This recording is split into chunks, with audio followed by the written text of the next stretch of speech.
quem ama literatura vai entender o que é conviver com essas páginas amareladas. Ai, com esse cheiro de tempo, de passado. Sabe, relíquia?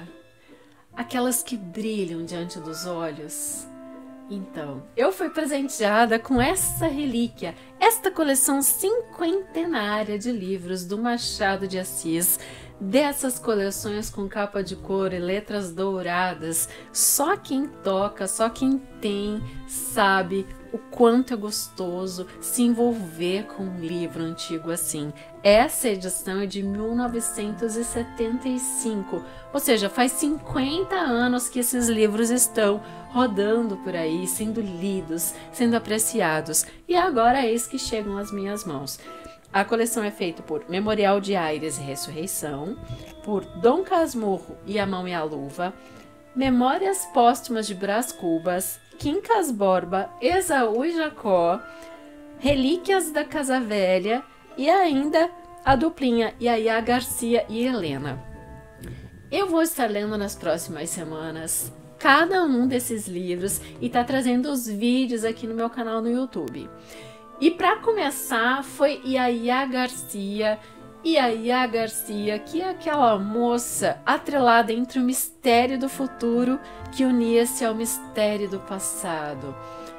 É uma menina que começa novinha na história e que a gente vai acompanhando um pouco do crescimento dela até aquele destino social básico da sociedade carioca no século XIX para toda moça, que é o casamento. Ela tinha já a certeza de que o passado era pouca coisa e que o futuro seria de coisa nenhuma. Isso quem fala pra gente é o narrador. Esse jogo de passado e de futuro é muito interessante porque faz a gente pensar no próprio destino desses livros que agora estão em minhas mãos. Eu ganhei de presente da minha cunhada, Sabrina, que também é uma grande leitora e já estava na família dela. E eis que o momento que ela diz assim, nossa, esses livros precisam chegar na mão de alguém que adora ler. E eles estão aqui comigo. E, portanto, eu vou ter essa experiência de compartilhar aqui no canal, onde tem a reunião de várias pessoas que amam ler e muitos, inclusive, que gostam da literatura machadiana. Agora, pegando aqui o livro da Yaya, há muitos detalhes assim que você fica querendo realmente continuar lendo. É legal porque Yaya é o apelido para Lina Garcia, que é filha do Luiz Garcia. A Lina já é uma menina órfã e, portanto, ela tem do seu pai todo o cuidado, todo requinte que ele pode dar a ela, mesmo sem tantas condições. Um belo dia, quando a menina fala, eu quero ser uma pianista, eu quero tocar piano, ele vai lá e dá um jeito de comprar um piano com as suas economias, mesmo quando o móvel entra em casa e destoa do restante da decoração que já está bem poída, bem gasta. E o livro começa com uma missiva, quando a dona Valéria escreve para Luiz Garcia pedindo que ele vá até a sua casa porque ela precisa muito conversar. E o assunto é o seu filho, que ela tem de alguma maneira mandar fora dali, mandar para outro lugar porque ele está apaixonado.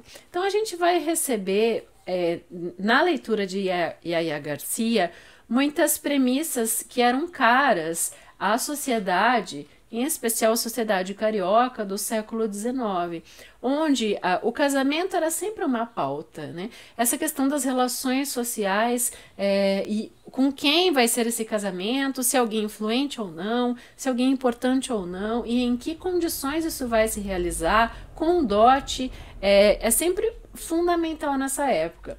E as mães e os pais, eles tinham esse papel de estar direcionando e cerceando e escolhendo para os seus filhos, muitas vezes, quem seria esse consorte, né? Esta moça ou este rapaz. É claro que é um cenário totalmente fora do que a gente vive hoje, mas a literatura do Machado é tão bonita e por isso que é interessante passar algum tempo também com esse texto, porque você vai ter uma visão panorâmica do que era caro à sociedade da época, e isso também nos faz entender um pouco a formação brasileira, né? Em que momento da vida que isso vai mudando, é uma resposta que cada um pode estar buscando dentro de si. Mas é um livro que traz essa agitação, né? De como que se compunha os relacionamentos entre as pessoas. E a saída que a Dona Valéria encontra para tirar o filho de um amor que ela não queria que ele tivesse é, pasme, mandar o menino para a Guerra do Paraguai. Então, o filho dela, o Jorge, vai 4 anos, ele vai pronto, inclusive, para morrer, e vai com esse amor sufocado no peito, né? O pior de tudo para esse garoto é que ele não tem o amor dele correspondido. Por quê? De novo, aí entra uma personagem, um comportamento que até então, nesse momento, como o Machado se demora um pouco nessas explicações, você fica pensando, onde é que a tal Yaya Garcia entra na história? Por que que o romance tem o nome desta menina, que é uma garotinha apresentada mais rapidamente no começo? Não é correspondido pela Estela, que é o amor da vida dele, porque a Estela se acha inferior socialmente. Então, tudo isso faz com que a gente reflita demais, por demais, né? Não só esses... chega a ser um escárnio, chega a ser um absurdo, né? Manda o menino para a Guerra do Paraguai, para ele sair dali da convivência social, porque a Estela era tipo uma agregada, uma menina que a Dona Valéria ajudava a se formar como pessoa. E o dote para Estela quem dá é a própria Valéria, mas quando o Jorge já está muito distante. Então, é umas questões assim, bem impactantes. A loucura toda é que a Estela vem se casar justamente com Luiz Garcia, que é o pai da Yaya. E daí a Yaya volta para a história porque elas ficam super amigas e você vai entendendo como esse percurso vai rolando. Porque o Jorge tem como confidente o Luiz Garcia, que é quem se casa com a Estela. E eis que um dia ele manda uma carta falando de todo o amor que ele sente, mas ele não conta o nome da pessoa. Então há muitos detalhes assim que você fica querendo realmente continuar lendo, que quando sai o romance, muitas pessoas, críticos da época, falam que não entendem o propósito, a mensagem que o Machado quer passar, porque a história não tem lá nada tão demais assim. Eu confesso que eu me diverti pra caramba com o Yaya Garcia, porque quando você vai vendo a moça crescer, né, e todo esse envolvimento, e percebe que a gente tem Estela e Yaya numa mesma casa, e que a Yaya, de repente, como num passe de mágica, começa, quando o Jorge volta da Guerra do Paraguai, a se interessar pelo próprio menino, não fica muito claro que eles vão formar um triângulo amoroso. E você fica esperando também as reações da própria Estela, que nesse momento está casada com o pai da garotinha que está interessada no Jorge. Só que o Jorge, ele não tá muito interessado em amor, não. Ela meio que tem que mostrar, assim, por A mais B, e daí que começa a cair a ficha do garoto. Principalmente quando entra mais um personagem, que é o Procópio, que está interessado na Yaya. Mas esse aí é um senhor de 50 e tantos anos e está interessado numa menininha de 16. Aí a gente tem mais uma informação sobre a sociedade da época, onde as meninas se casavam muito cedo e para o homem parece que o envelhecimento não era algo assim tão marcante, né? Ele poderia desposar uma mocinha que tudo bem. E a própria Estela se casou com o Luiz Garcia, que já era um homem muito mais velho do que ela. Entre Estela e Yaya, há pouca diferença de idade, né? Ali, questão de 5, 6 anos. Só que a Estela se coloca numa posição, assim, bem firme já, de uma mulher bem madura, e você fica realmente muito espantado com um romance como esse, de perceber como as mulheres eram obrigadas a ser muito maduras muito cedo. Um pensamento sempre voltado ao casamento. E até tudo isso assim, faz a gente questionar, né, várias questões da própria emancipação feminina que vai se desenrolando depois, né, principalmente ao longo do século XX. Esse triângulo amoroso chega a tal ponto que vai culminar no desfecho do livro. Quando a Yaya percebe, porque cai em suas mãos, essa carta de amor que o Jorge escreveu, manifestando esse amor tão forte, tão intenso por uma moça que ele conta para o Luiz Garcia, e ela, muito rápida.